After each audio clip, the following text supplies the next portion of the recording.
September 1940. Europe is burning. France has fallen. Britain stands alone against Hitler's war machine. And across the Pacific, Imperial Japan is preparing something that will change the world forever. Here is a number that should terrify you. 18 months. That is how long America's brightest cryptographic minds had been throwing themselves against a single encryption system. 18 months of failure. 18 months of sleepless nights. 18 months of watching intercepted Japanese messages pile up on desks, completely unreadable, completely useless. The Japanese called their cipher machine the Type B. American codebreakers called it Purple. And they called it something else too. They called it impossible. Every mathematical approach failed. Every shortcut led nowhere. The man leading the effort, William Friedman, America's greatest codebreaker, was literally working himself into a psychiatric hospital. The pressure was destroying him. And still, Purple remained unbroken. Then, on September 20th, 1940, at exactly 2 p.m., something extraordinary happened in a cramped Washington office. A young woman who had been calculating railroad retirement benefits just 12 months earlier looked down at her worksheet and saw something that had eluded every expert before her. Her name was Genevieve Grotjean. She was 27 years old. She could not find a job teaching high school mathematics. And in one afternoon, she cracked the code that everyone said was uncrackable. The result: America would read Japan's most protected diplomatic secrets for the rest of the war.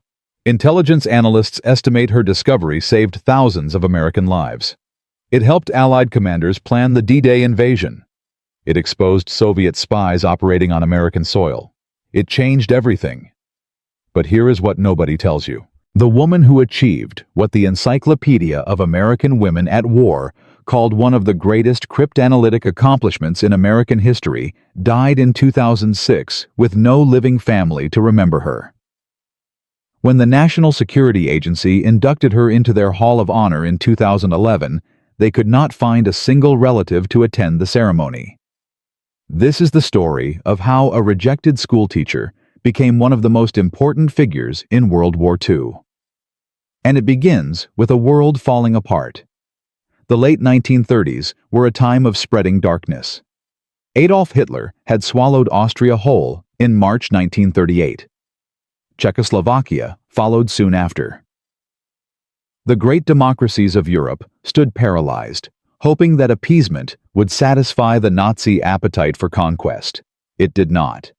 In Italy, Benito Mussolini was building his fascist empire across Africa, dropping bombs on defenseless Ethiopian villages and deploying chemical weapons against troops armed with little more than spears. The League of Nations condemned these actions and did nothing. But for American military planners, the most puzzling threat came from across the Pacific Ocean. Imperial Japan was prosecuting a merciless campaign throughout China. The rape of Nanking had shocked observers worldwide.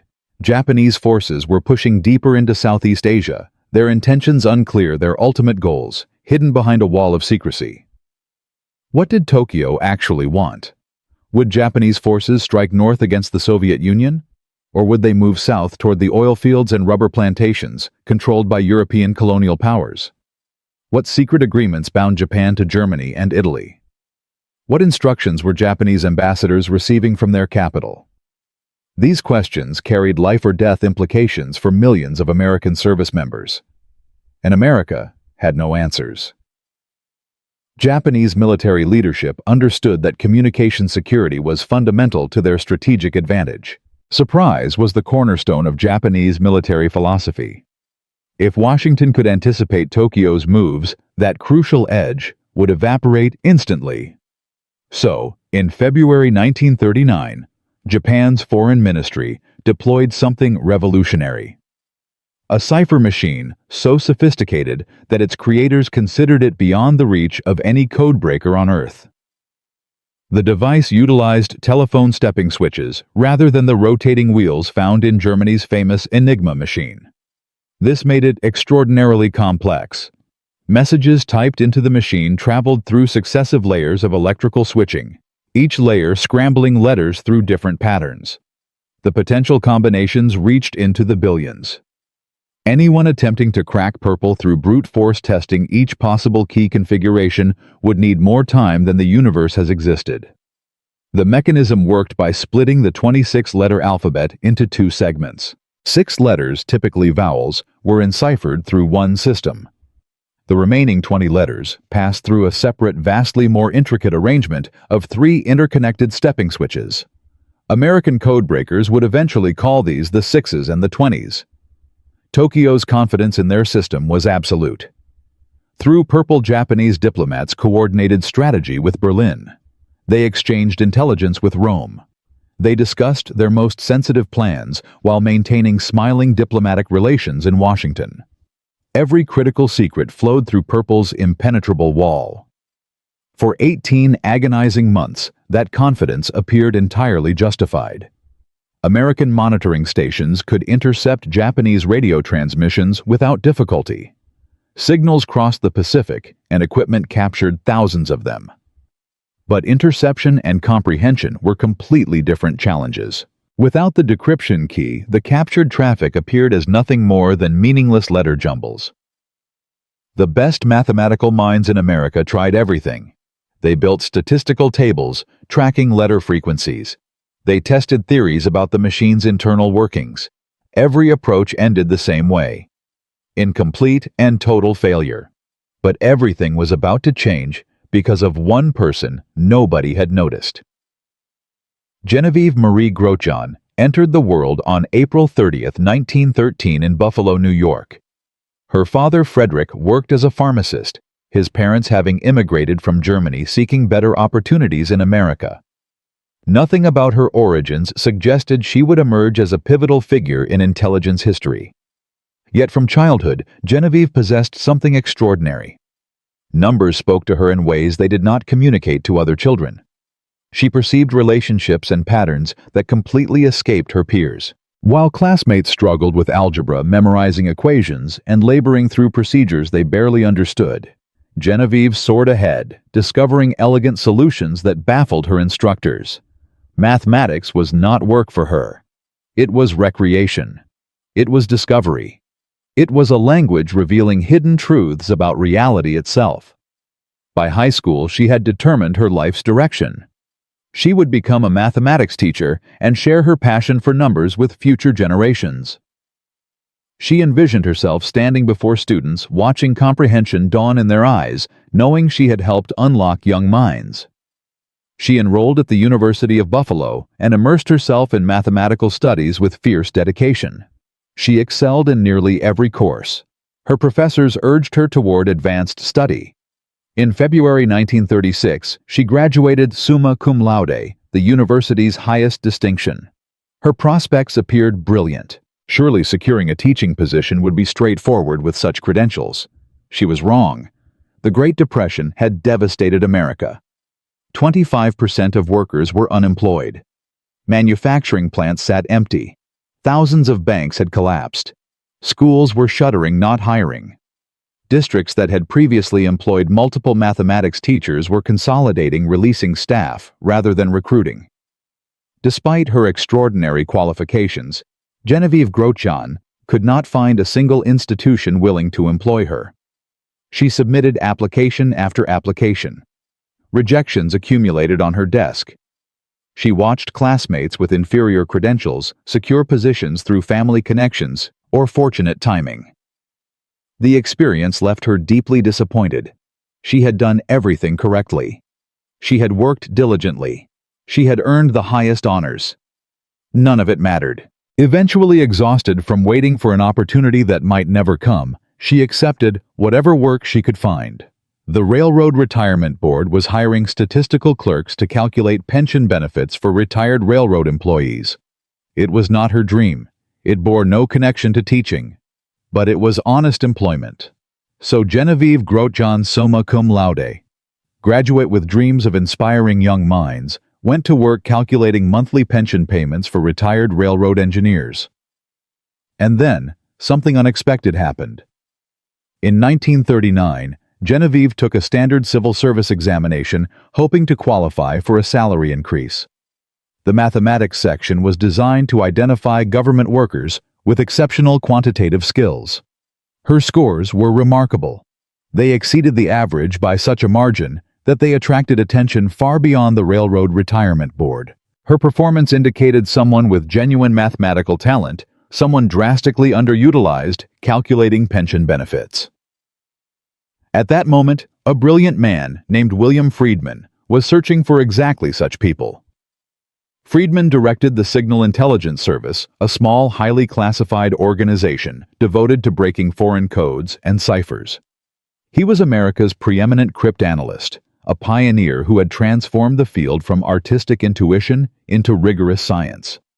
Friedman had learned that conventional credentials mattered far less in code breaking than raw intellectual capability. Someone with a mathematics doctorate might lack the intuition needed to spot patterns in ciphertext. Meanwhile, someone who had never attended graduate school might possess exactly the mind that could perceive what others overlooked. When Friedman encountered Genevieve's test scores, he recognized potential. He made inquiries about her background. He learned she was working as a statistical clerk, a position far beneath her demonstrated capabilities. He arranged an interview. The meeting must have felt strange for Genevieve. Friedman could not reveal much about the actual work. The Signal Intelligence Service's very existence was classified. He could only speak generally about mathematical analysis and pattern recognition. But whatever he communicated was sufficient. He offered her a position as a junior cryptanalyst. Genevieve knew almost nothing about code breaking. She had no background in languages or intelligence operations. But Friedman was not seeking experience. He was seeking raw intellectual capacity. He would provide the training himself. When Genevieve arrived at the Signal Intelligence Service in 1939, she entered a world unlike anything she had known. The organization operated under strict secrecy from the munitions building in Washington. Employees were prohibited from discussing anything about their work with anyone outside the office. When asked about their jobs, they were instructed to say they were clerks who sharpened pencils and emptied wastebaskets. In reality, they were engaged in some of the most intellectually demanding work being conducted anywhere on Earth. The team attacking Purple was remarkably small. Frank Rowlett, a former mathematics teacher from Virginia, led the effort. Leo Rosen was an electrical engineering student from MIT. Abraham Sinkov and Solomon Kolbach were New York mathematicians who had become expert cryptanalysts under Friedman's guidance. These men had already broken Japan's previous diplomatic cipher, a system Americans called RED. That earlier breakthrough had given American intelligence valuable access to Tokyo's communications for several years. But when Purple arrived in February 1939, everything changed. The new system was vastly more sophisticated. Techniques that worked against RED proved useless against its replacement. Month after month, the team worked without breakthrough. They analyzed thousands of intercepted messages. They built statistical tables. They tested theories and watched them fail. Friedman drove himself relentlessly. The strain began taking a terrible toll. He worked 18-hour days. He barely slept. He obsessed over the problem even when supposedly resting. Eventually, the pressure would send him to a psychiatric hospital with a complete nervous breakdown. The man who had built American code breaking was being destroyed by the code he could not break. Genevieve's approach was methodical and patient. She worked through intercepted messages, systematically building worksheets that tracked patterns in the ciphertext. She searched for any hint of regularity, any clue that might reveal how the 20-letter group was being scrambled. It was tedious, exhausting work that offered no guarantee of success. She might spend weeks pursuing an approach that led nowhere. Most people would have lost patience long before. But Genevieve had learned patience during her years at the Railroad Retirement Board. She knew how to keep working even when progress seemed impossible. September 20th, 1940, was hot and humid in Washington. Fans ran in the offices, providing minimal relief. Genevieve sat at her desk, surrounded by worksheets covered in letters and numbers.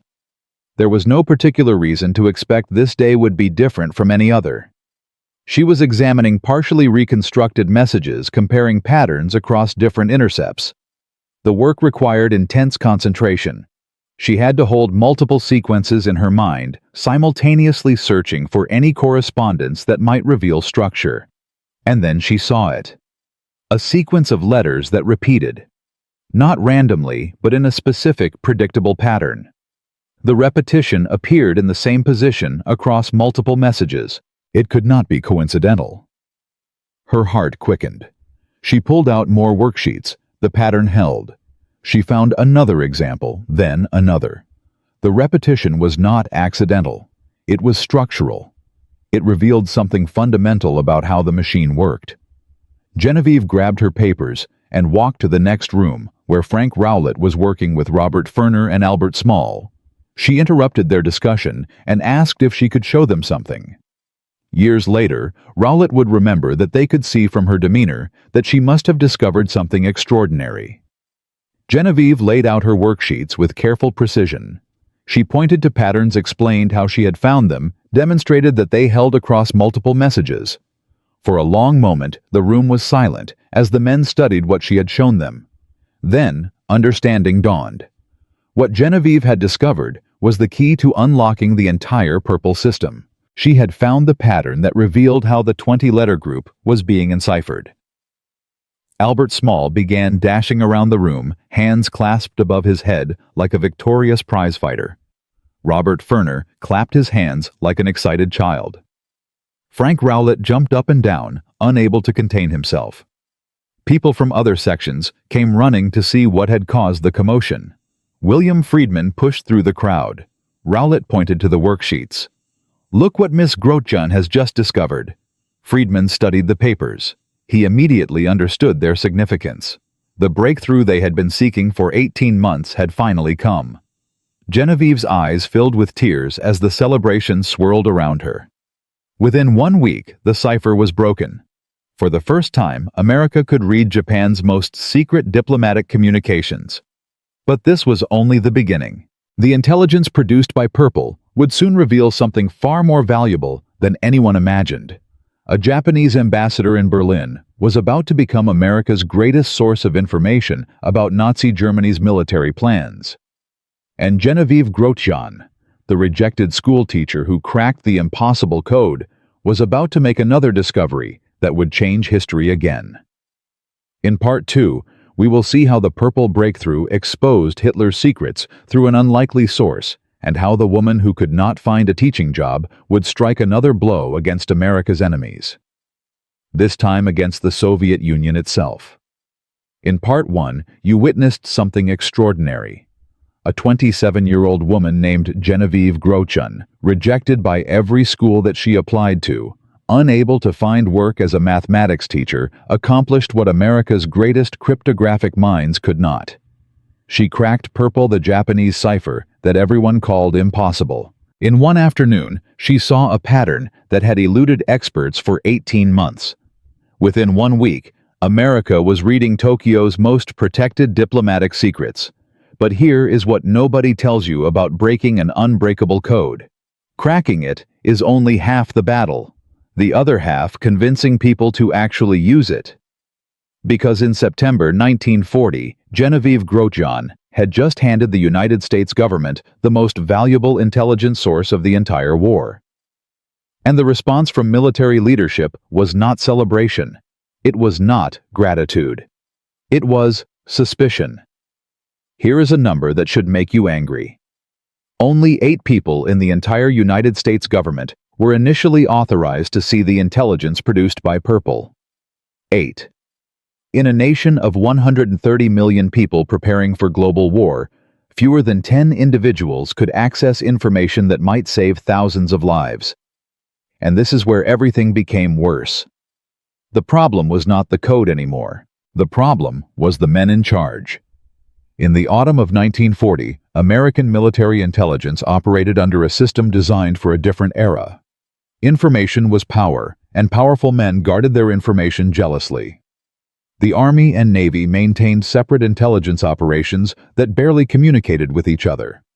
Rivalries between services ran deeper than cooperation against foreign enemies. When William Friedman's team broke Purple, they created something unprecedented. They called the intelligence product magic, and they treated it like the most dangerous substance on Earth. Access was restricted so severely that the intelligence often failed to reach the people who needed it most. Colonel Rufus Bratton served as chief of the Army's Far Eastern section. He was one of the few officers authorized to handle magic intercepts. What he saw in those decoded messages alarmed him deeply. Japanese diplomatic traffic revealed increasingly aggressive intentions. Tokyo was coordinating closely with Berlin. War preparations were accelerating. Bratton tried to sound the alarm. He compiled reports. He requested meetings with senior commanders. He pushed for wider distribution of critical intelligence. The response was bureaucratic indifference. Senior officers questioned the reliability of the intercepts. How could anyone be certain these decoded messages were accurate? Perhaps the Japanese were feeding false information through channels they knew were compromised. Perhaps the codebreakers had made errors in translation. Perhaps the whole magic operation was producing elaborate fantasies. One admiral reportedly dismissed the intelligence briefings entirely. "We have been reading Japanese diplomatic traffic for years," he said. "They tell their diplomats nothing important. Military plans go through military channels, not diplomatic ones." He was partially correct, and that partial correctness would contribute to the deadliest surprise attack in American history. But the resistance went deeper than skepticism about intelligence sources. There was institutional pride at stake. Career officers who had spent decades developing their own analytical methods did not appreciate being told that a small team of mathematicians knew more about Japanese intentions than experienced military professionals. There was also the matter of security. Every person who accessed magic represented a potential leak. If Japan discovered their cipher was broken, they would immediately switch to a new system. The entire intelligence advantage would evaporate overnight. Better to restrict access severely than risk losing the source entirely. This logic was not entirely wrong, but it created a terrible paradox.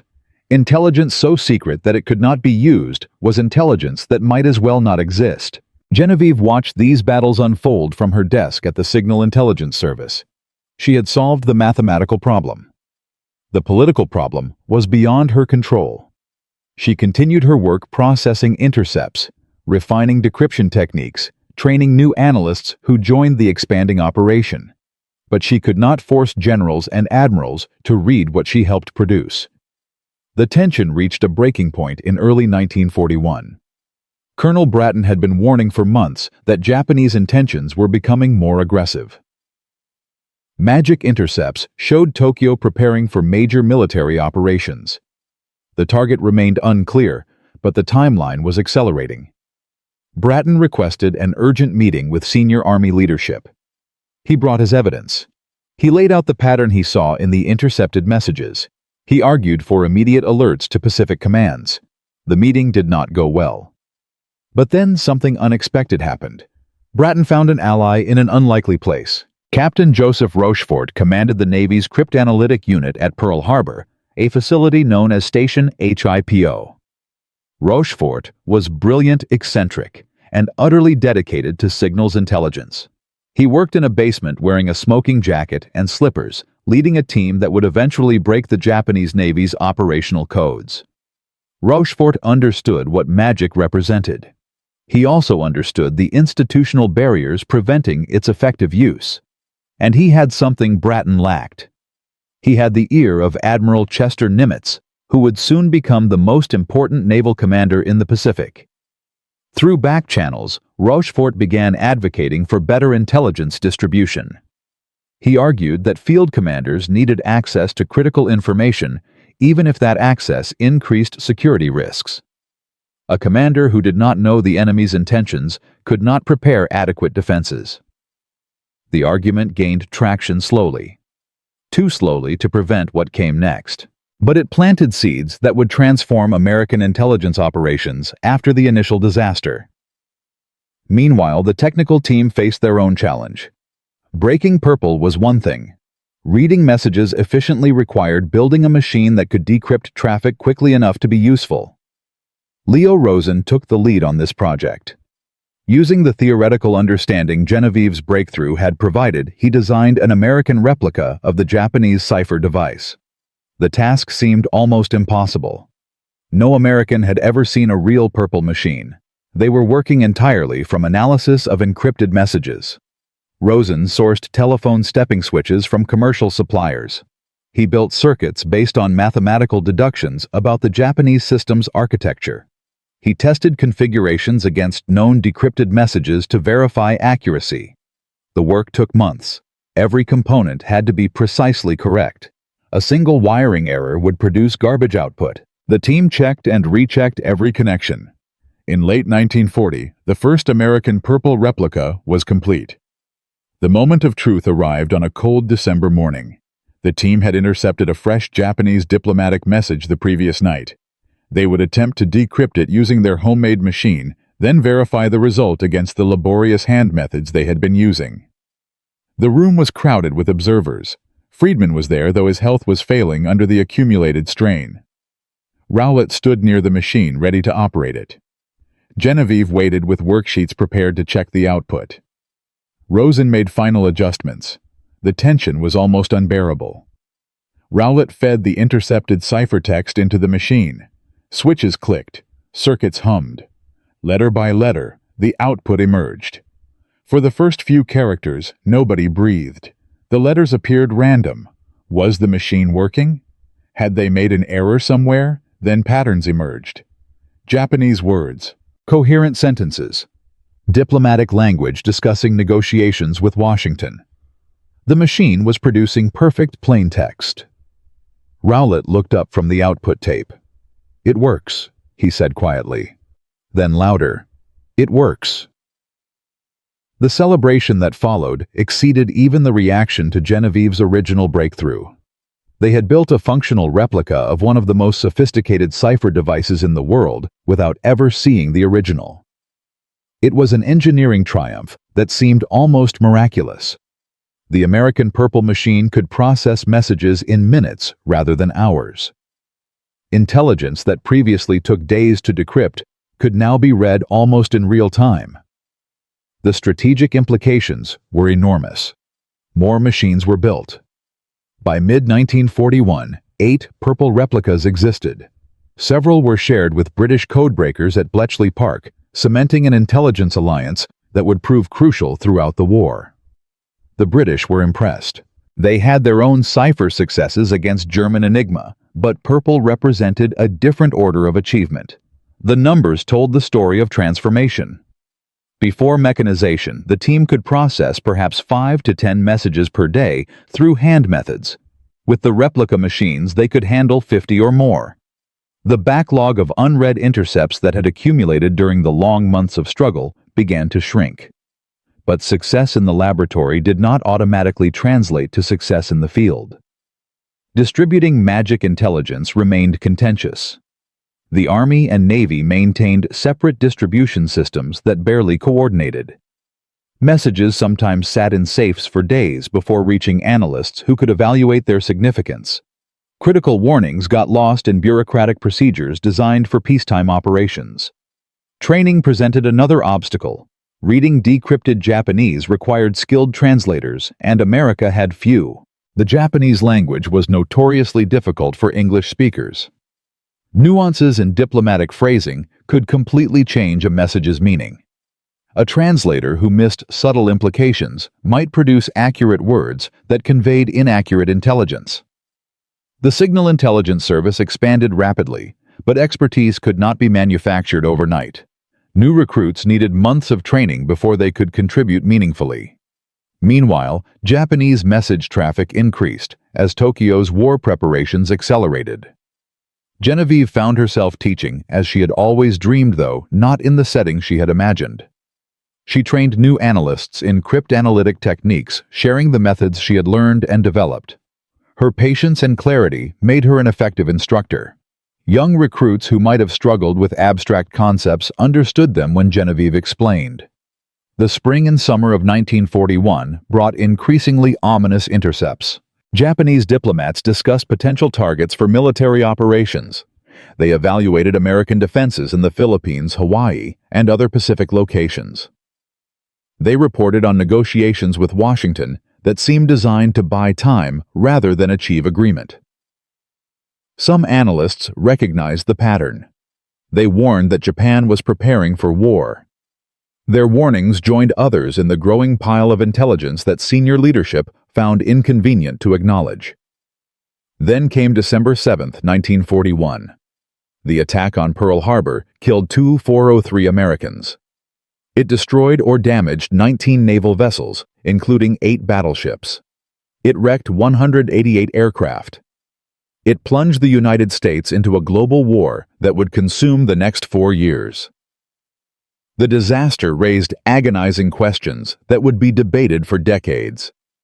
America had been reading Japanese diplomatic traffic through magic. Why had the attack not been prevented? The answers were painful. Purple was a diplomatic cipher. Japanese naval operations used different codes that had not yet been broken. The strike force maintained radio silence crossing the Pacific. The specific target and timing never appeared in diplomatic traffic. But there were also failures of imagination and communication. Warning signs existed. They were not properly synthesized or distributed. The system designed to protect magic had also prevented it from reaching commanders who might have acted on partial warnings. The catastrophe transformed American intelligence operations overnight. Restrictions that had seemed prudent now appeared catastrophic. Distribution improved dramatically. Resources poured into cryptanalytic operations. The Signal Intelligence Service expanded into a massive organization that would eventually become the National Security Agency, and Genevieve Grochon kept working. In the aftermath of Pearl Harbor, her skills became more valuable than ever. Japanese diplomatic traffic provided crucial insights into Axis coordination. Messages between Tokyo, Berlin, and Rome revealed strategic thinking that helped American planners anticipate enemy moves. But something else was happening in the intercepted traffic. Something that would lead Genevieve to her second great breakthrough. American monitoring stations had begun capturing encrypted communications from a different source entirely. These messages did not come from Japan or Germany. They came from an ally. They came from the Soviet Union. Moscow was transmitting coded instructions to agents operating inside the United States. Soviet spies had penetrated the Manhattan Project, the State Department, and other sensitive operations. They were stealing secrets and sending them home through encrypted channels. The project to decrypt Soviet communications was given the codename Venona. It would become one of the longest-running and most sensitive intelligence operations in American history. And in 1943, Genevieve Grochon was assigned to work on it. The Soviet codes presented challenges entirely different from Purple. Moscow used one-time pad encryption, a system that was theoretically unbreakable when used correctly. Each message was encrypted with a unique random key that was never reused. Without the key, no mathematical analysis could recover the plaintext. But Soviet code clerks working under wartime pressure sometimes made mistakes. They reused key material that should have been destroyed. They took shortcuts that violated fundamental security protocols. Genevieve began searching for these errors. She looked for patterns that would indicate improper key reuse. She compared messages, hunting for the telltale signs of depth that could be exploited. In November 1944, she found what she was looking for. The National Security Agency would later describe her discovery as the most important single cryptanalytic break in the whole history of Venona. She had identified a way to recognize when Soviet code clerks had improperly reused portions of their one-time pad keys. This breakthrough would eventually expose Soviet spy networks that had operated undetected for years. Julius and Ethel Rosenberg, Klaus Fuchs, Alger Hiss, Kim Philby. The names would become synonymous with Cold War espionage. But in late 1944, as Genevieve made her second world-changing discovery, the full implications remained hidden. The Venona project was classified at the highest levels. Its very existence would remain secret for another 50 years. And across the Atlantic, events were unfolding that would demonstrate just how valuable Purple intelligence had become. A Japanese ambassador in Berlin was having dinner with Adolf Hitler. He was about to learn secrets that would help the Allies win the war in Europe. In Part 3, we will see how Genevieve's purple breakthrough exposed Hitler's most closely guarded military plans through the most unlikely source imaginable: a Japanese general who talked too much after drinking with the Führer. And we will witness the intelligence coup that helped make D-Day succeed. The woman who cracked the impossible code had changed history twice. But history was not finished with her yet. In Part 1, you watched a rejected schoolteacher named Genevieve Grotjean crack purple the Japanese cipher that America's greatest minds called impossible. In Part 2, you saw her team build a working replica of a machine they had never seen, then struggle against military bureaucracy that nearly buried the greatest intelligence breakthrough of the war. Pearl Harbor happened anyway. 403 Americans died. But the disaster transformed everything. Resources poured into signals intelligence. Distribution improved. And Genevieve made her second breakthrough, cracking Soviet codes that would expose spies for decades to come. But here is what we have not yet discussed. The intelligence product called Magic did not just reveal Japanese intentions. It opened a window into Nazi Germany itself, through the most unlikely source imaginable: a Japanese ambassador who could not stop talking to Adolf Hitler. And now the question was not whether purple intelligence would be useful. The question was whether it would help win the most important battle of the entire war. Here is a number that should astonish you. Between 1941 and 1945, General Hiroshi Oshima sent more than 1,400 detailed reports from Berlin to Tokyo. Every single one traveled through the purple cipher. Every single one was intercepted and decrypted by American codebreakers. Oshima was not just any diplomat. He was a true believer in fascism who had cultivated extraordinary access to Nazi leadership. Hitler liked him personally. The Führer spoke freely in his presence, sharing military secrets he would never reveal to other foreign officials. After meetings with Hitler, Oshima composed lengthy cables describing everything he had learned: German war production, Eastern Front strategies, defensive preparations against Allied invasion. He wrote with meticulous detail because Tokyo demanded comprehensive intelligence from their man in Berlin. What Oshima did not know was that his comprehensive intelligence was being read in Washington within hours of transmission. General George Marshall, the United States Army Chief of Staff, would later call Oshima's reports our main basis of information regarding Hitler's intentions in Europe. Think about that.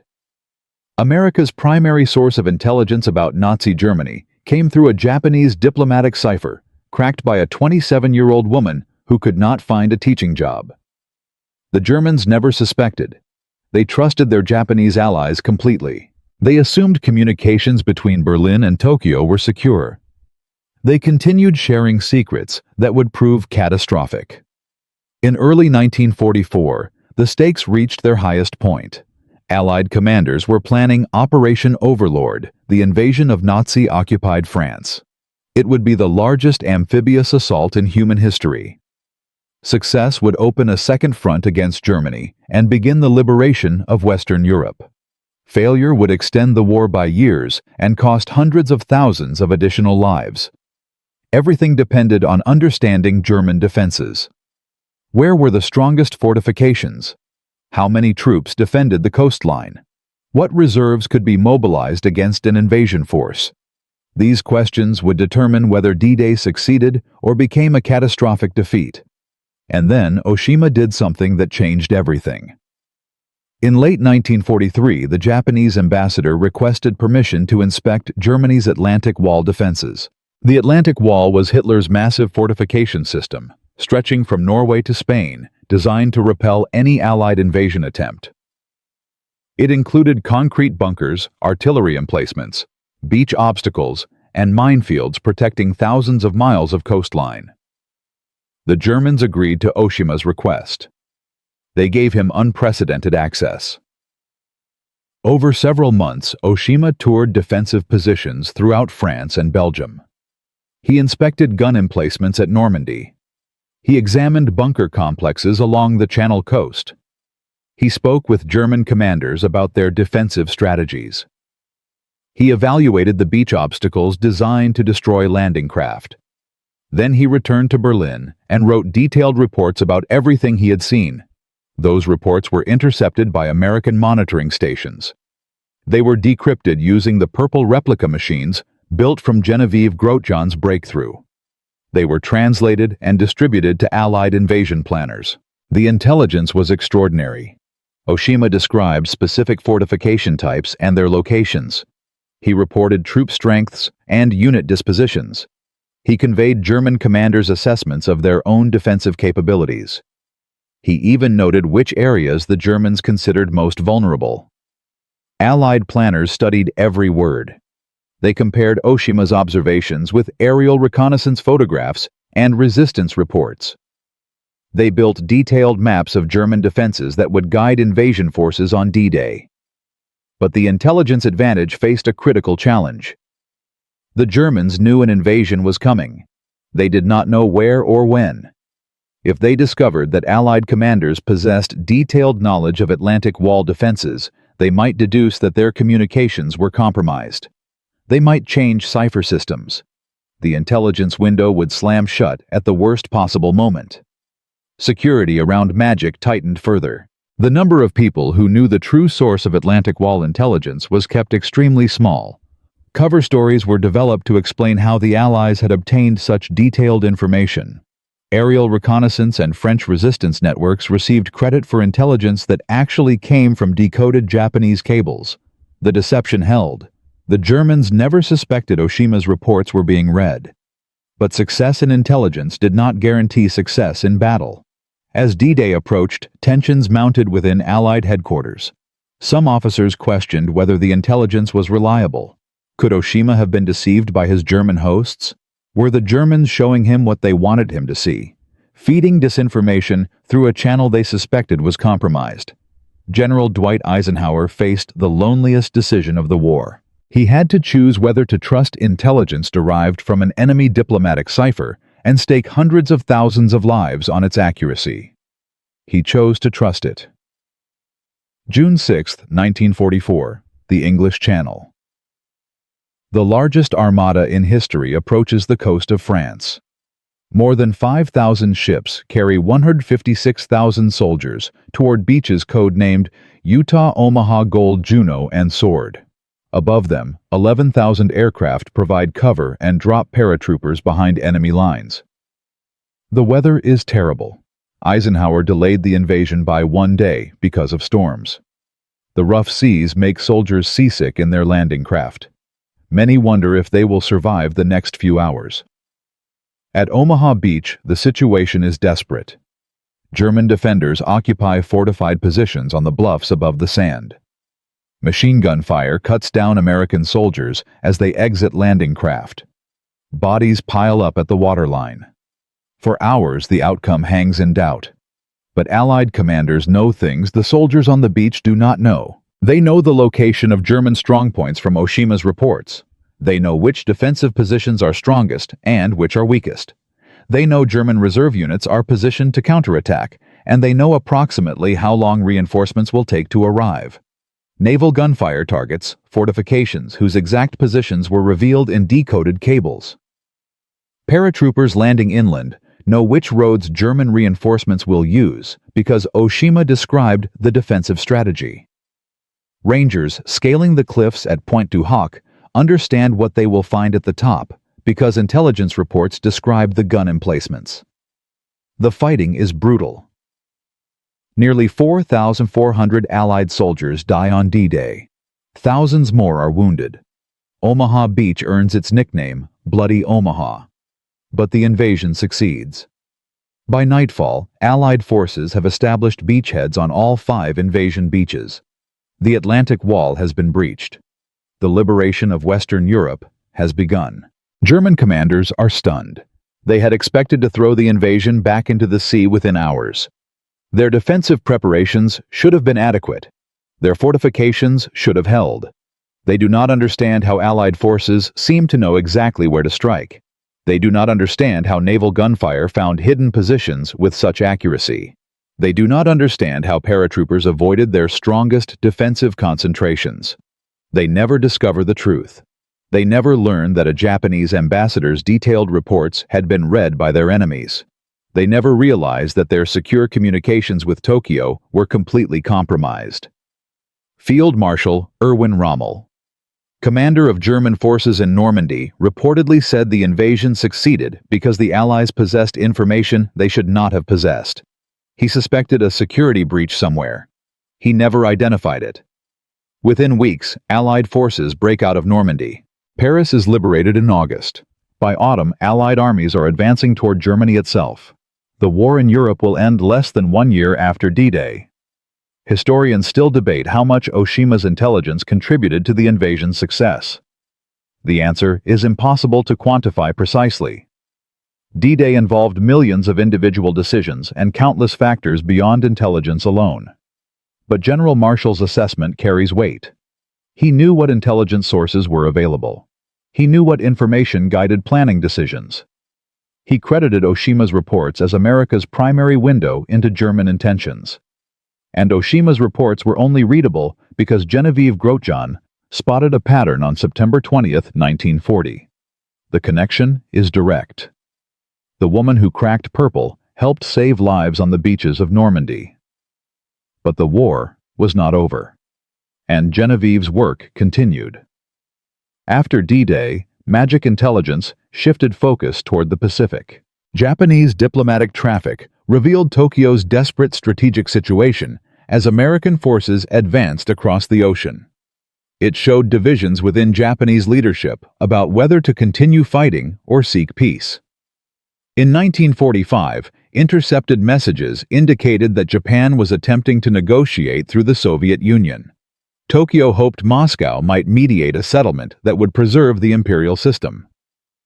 These diplomatic exchanges provided crucial insight into Japanese thinking as American leaders considered whether to use atomic weapons. The Venona project also intensified. Genevieve's breakthrough in detecting Soviet one-time pad reuse was producing results. American analysts were slowly piecing together the scope of Soviet espionage operations. The implications were disturbing. Soviet spies had penetrated the Manhattan Project. They had stolen atomic secrets and transmitted them to Moscow through the very codes Genevieve helped crack. The information would allow the Soviet Union to develop nuclear weapons years earlier than otherwise possible. The full roster of Soviet agents would not be known for decades. The Venona decrypts remained classified until 1995, 50 years after the war ended. But the intelligence Genevieve helped produce would eventually expose some of the most damaging spy operations in American history. Julius and Ethel Rosenberg were executed for espionage in 1953. Their guilt was confirmed decades later when Venona materials became public. Klaus Fuchs, a physicist who worked on the atomic bomb, confessed to passing secrets to the Soviets after Venona evidence pointed to his involvement. Alger Hiss, a senior State Department official, was convicted of perjury related to espionage accusations. Kim Philby, a high-ranking British intelligence officer, was eventually exposed as a Soviet agent after Venona analysts identified him. The woman who cracked purple had also helped crack Soviet codes. She had contributed to two of the most important cryptanalytic achievements in American history. Few people in any era could claim such a record. Recognition came slowly and quietly. In 1946, Genevieve received the Exceptional Civilian Service Award from Brigadier General Paul Everton Peabody. The citation praised her contributions without specifying what she had actually done. The secrets she kept remained classified. Her colleagues understood her importance, even if the public did not. Within the signals intelligence community, her reputation was secure. She was regarded as one of the most talented cryptanalysts America had ever produced. But the war had taken a toll on everyone who worked in those cramped offices, processing intercepts, breaking codes, knowing that lives depended on their work. The pressure was relentless. The secrecy was isolating. The knowledge of what was at stake created burdens that never entirely lifted. William Friedman never fully recovered from his wartime breakdown. He continued working in intelligence after the war, but the man who built American code breaking was permanently marked by the experience. In 1947, Genevieve resigned from government service. She had spent 8 years in the secret world. She had achieved things that most people could not imagine. Now she wanted a different life. She married Hyman Feinstein in 1943, a chemist working on the Manhattan Project. They had kept secrets from each other throughout the war. He was helping build atomic weapons. She was breaking foreign codes. Neither could discuss their work. After the war, they built a quieter existence.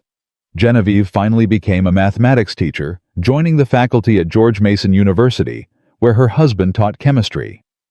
She stood before students and explained the beauty of numbers, just as she had dreamed of doing when she graduated from Buffalo. None of her students knew they were being taught by someone who had changed history. But history has one more chapter to tell. A chapter about what happened to the woman who cracked the impossible code. A chapter about loss and legacy, and the strange paths that recognition takes. In Part 4, we will learn about the tragedy that struck Genevieve's family. We will discover how the most important code breaker of her generation was nearly forgotten by history. And we will see how her story finally emerged from the shadows decades after she deserved recognition. The woman who saved thousands of lives would face heartbreak that no one could prevent. The story of Genevieve Grootjan Feinstein has one more chapter. And it is the chapter that almost nobody knows. September 1940. A 27-year-old woman sits in a cramped Washington office. She has been rejected by every school she applied to. She cannot find work teaching high school mathematics. She has spent months calculating railroad pension benefits, a job far beneath her abilities. Then she looks down at a worksheet covered in meaningless letters. And she sees something that America's greatest cryptographic minds missed for 18 months. In one afternoon, Genevieve Grootjan cracks purple, the Japanese cipher everyone called impossible. Her breakthrough allows America to read Tokyo's most protected secrets. It reveals Hitler's military plans through a Japanese ambassador who talks too much. It helps Allied commanders plan D-Day. It exposes Soviet spies stealing atomic secrets. 2 world-changing cryptanalytic achievements. Thousands of lives saved. The course of history altered. But this story has one final chapter. A chapter about what happened to the woman who did all this. A chapter that almost nobody knows. Because success sometimes comes with a price that cannot be measured. And Genevieve Grootjan Feinstein paid that price in ways that break the heart. When World War II ended in August 1945, the world celebrated. Soldiers came home. Families reunited. Nations began rebuilding from the devastation. For the men and women who had worked in signals intelligence, the transition was strange. They had spent years doing some of the most important work of the war. They had read enemy secrets, guided military operations, and helped save countless lives. But they could tell no one. The secrets they kept remained classified. The purple breakthrough stayed hidden. The Magic Intelligence Program was not publicly acknowledged. The Venona project, targeting Soviet codes, would remain secret for another 50 years. Genevieve watched her colleagues return to civilian life, carrying stories they could never share. William Friedman, the brilliant man who had recruited her and built American code-breaking from nothing, never fully recovered from his wartime breakdown. The pressure of knowing that lives depended on his work, combined with the isolation of absolute secrecy, had damaged something inside him permanently. Frank Rowlett continued in intelligence work, eventually becoming a senior figure in what would become the National Security Agency. Leo Rosen, who had built the purple replica machines, pursued a distinguished career in government service. The team that had achieved the impossible scattered to different paths. Genevieve chose a different direction entirely. In 1947, she resigned from government service. She had spent 8 years in the secret world. She had given everything she had to the work. Now she wanted something else. She wanted the life she had originally dreamed of before the Depression crushed her hopes and before a war demanded her talents. She wanted to teach mathematics. Around 1957, she joined the faculty at George Mason University in Virginia. Her husband, Hyman Feinstein, taught chemistry there. They built a quiet academic life together. Two people who had worked on the most secret projects imaginable during the war now teaching undergraduates in suburban Virginia. Genevieve finally stood before students and explained the beauty of numbers. She watched comprehension dawn in young eyes. She helped unlock minds just as she had dreamed of doing when she graduated summa cum laude from Buffalo 2 decades earlier. None of her students knew they were being taught by one of the most important codebreakers in American history. She never mentioned her wartime work. She never sought recognition or attention. She simply did what she had always wanted to do. She taught. In 1943, Genevieve and Hyman had welcomed a son named Ellis. He inherited his mother's mathematical gifts. He excelled academically just as she had. He graduated from Swarthmore College with honors. He won a National Science Foundation fellowship for graduate study at MIT. His future seemed unlimited. Then tragedy struck in the cruelest possible way. In 1969, Ellis Feinstein collapsed in the family living room. He was 22 years old. A previously undiagnosed cardiac condition took his life without warning. The young man who was going to follow his mother's path into mathematics was gone. One can only imagine Genevieve's heartbreak. She had endured rejection from the education system. She had worked through the most stressful years of the war.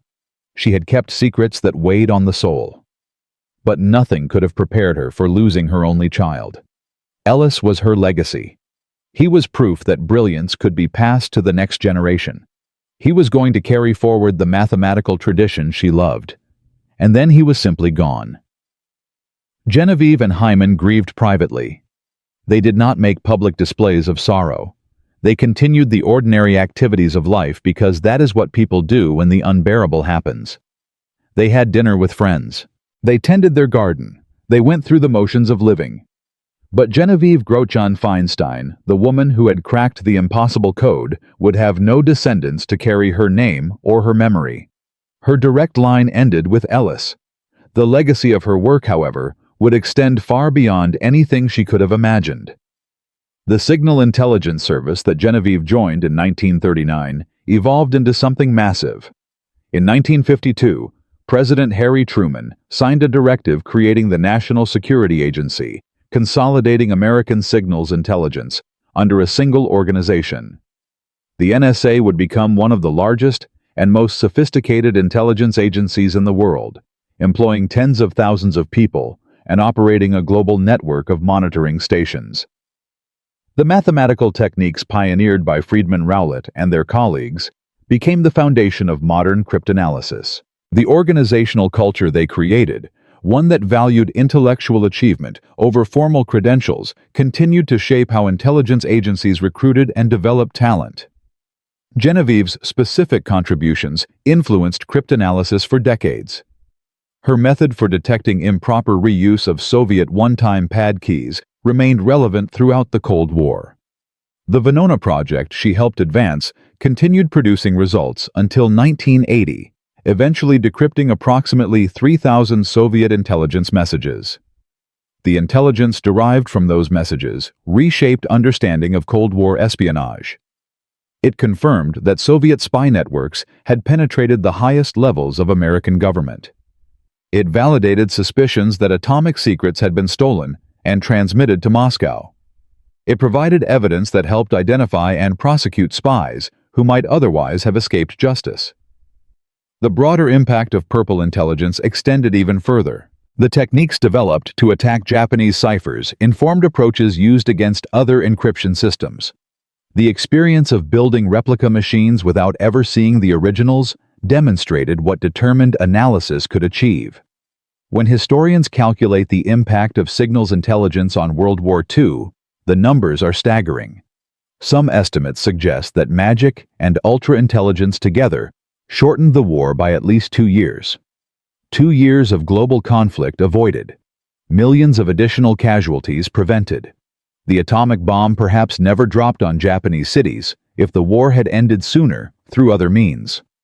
These calculations are necessarily speculative. History does not offer controlled experiments. We cannot know exactly how events would have unfolded without signals intelligence.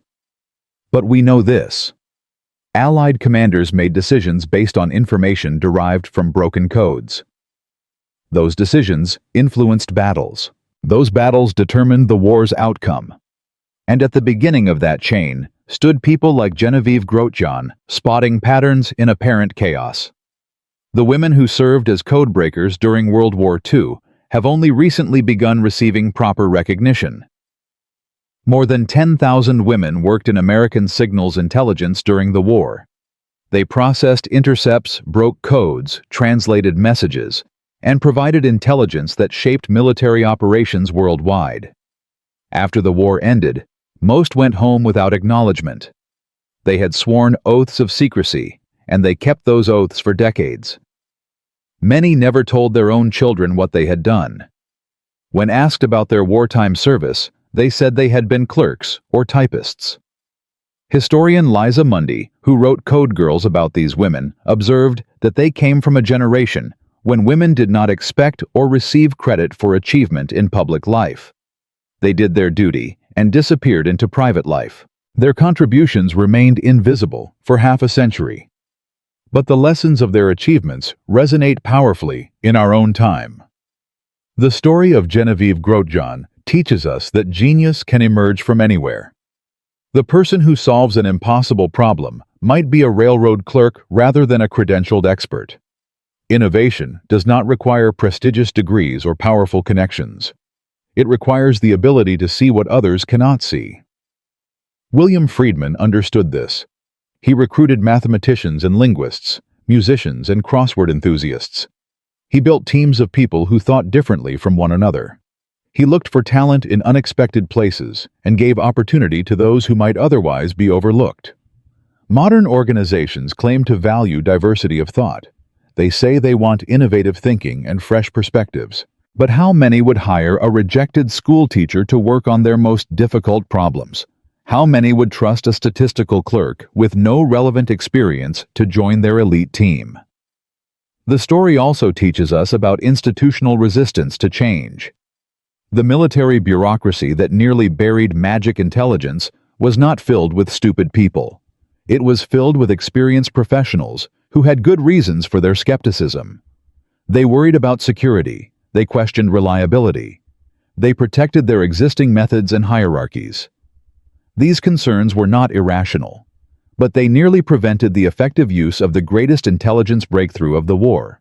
The same patterns repeat throughout history. Institutions resist innovation even when innovation offers enormous advantages.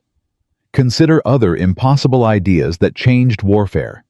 The tank was dismissed as a ridiculous contraption that would never work on a battlefield.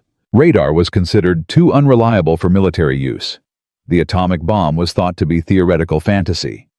In each case, determined individuals pushed past institutional resistance to demonstrate what was possible. Today, artificial intelligence and machine learning are transforming every field, including intelligence analysis.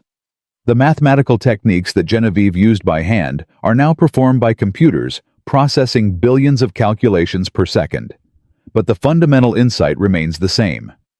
Finding patterns in apparent randomness requires both systematic methods and creative intuition. The codebreakers of World War II would recognize the challenges facing modern analysts. The volume of data has increased exponentially, but the core problem remains. How do you find meaningful signals in overwhelming noise? How do you identify the patterns that matter? And here is a detail that almost nobody knows. A final piece of the story that brings everything together. When Genevieve received her Exceptional Civilian Service Award in 1946, she was one of only a handful of people who understood what she had actually accomplished. The citation praised her without specifying her achievements. The secret of purple remained locked away. Decades passed. Genevieve taught mathematics. She mourned her son. She grew old. Her husband Hyman died in 1995. Before his death, he established something remarkable. The Genevieve Feinstein Award in Cryptography at George Mason University given annually to an outstanding undergraduate mathematics student. It was his way of honoring her achievements, even though most people still did not know what those achievements were. Genevieve Grochon-Feinstein died on August 10, 2006, at age 93. She had outlived her husband, her son, and most of the colleagues who had worked alongside her during the war. She passed from this world without a single living descendant. 4 years later, in 2010, the National Security Agency announced that Genevieve would be inducted into the National Cryptologic Museum Hall of Honor. The ceremony took place on April 6, 2011. It recognized her as a brilliant cryptanalyst whose breakthrough led to breaking the Japanese code Purple in time for World War II. The NSA tried to locate a family member to attend the ceremony. They searched for relatives who might accept the honor on her behalf. They found no one. Genevieve had no siblings. Ellis had died young without children. There was no family left. In the end, a representative from the George Mason University Mathematics Department attended the ceremony. A colleague, rather than a relative, accepted recognition for one of the most important intelligence achievements in American history. The woman who helped save thousands of lives received her highest honor with no family there to witness it. Think about that for a moment. The railroad clerk who cracked the impossible code.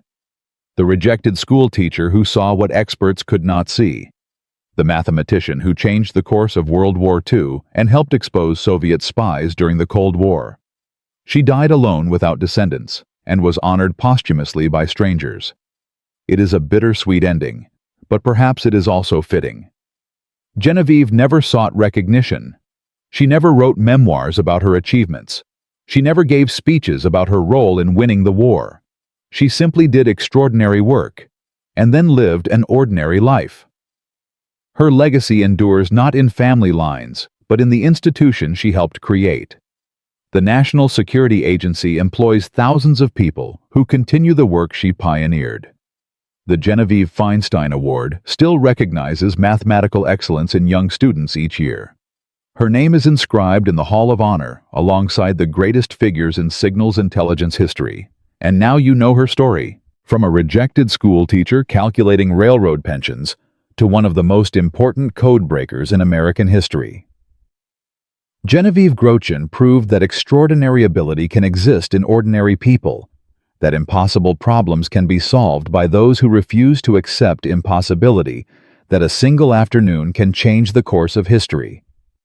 The purple cipher was supposed to be unbreakable. 18 months of failure seemed to prove it. And then a young woman with patience, persistence, and the ability to see what others could not see, looked at a worksheet and spotted a pattern. One afternoon, one insight, thousands of lives saved.